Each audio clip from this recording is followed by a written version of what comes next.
Just one day remains in the 2014 Florida legislative session, and several pieces of unfinished business are coming down to the wire. Florida lawmakers are near a decision on the bill that would give in-state tuition to undocumented students.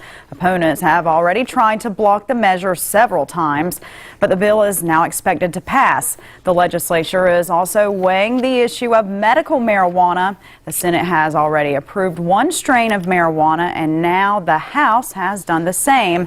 To break down all the latest from the final hours of the Florida legislative session, Abby Maurer is joined by our political contributor, Trimmel Gomes. Abby?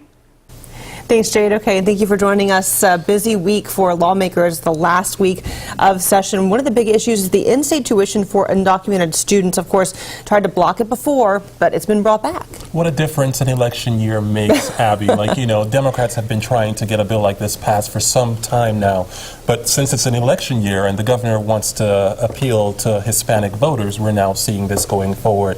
And with the scuttle in the Senate, that has gone forward thanks to some heavy hitters from former Governor Jeb Bush and former Governor Bob Martinez stepping in to say this is what we need to see happen in this state. So it's going forward. It is going forward. It is going to pass. Yes.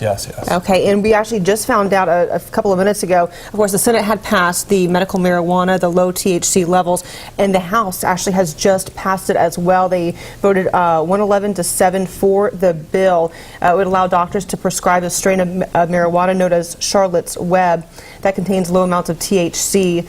Talk with us about this. What does this mean? What this means, changes are coming forward, but the bill still has to go back to the Senate. When it was sent over to the House, which it just passed, there were concerns about, the control and the possible abuse of allowing this with those who will be distributing it. So now with those changes put in place, and since this just happened, we'll have to dig in to see what those changes are, but it's going to go back to the House, to the Senate for approval before it goes to the governor's desk. And we don't know what the governor is going to do with it just yet. That's very true. Okay. And finally, let's talk about the governor's race. The latest Quinnipiac poll showing Charlie Crist continuing to lead Governor Rick Scott. We're also talking about, of course, the financial portions of it as well. What is this meaning to you? It's just showing, for all the money, the capital, the Governor Rick Scott is putting into this race, the charm of Charlie Crist, it seems to be unbeatable. But there's such a long ways before the Democratic primary and the November election, so there's still time to tell for Scott to make some strides to be ahead of Crist. But so far, Crist, his charm offensive is working. And that's why you say the session is so important this year, because Governor Scott wants to get some of those important issues that he believes are important pushed through.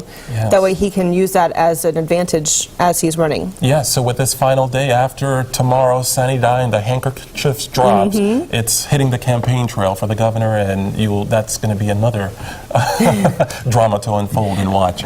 We sure will. Okay, thank you, Trimmel, for joining us, of course. And Trimmel Gomes shows us each week to break down the latest in politics. Tuesday mornings on the news at sunrise, and Thursday nights right here on the news at 6. Back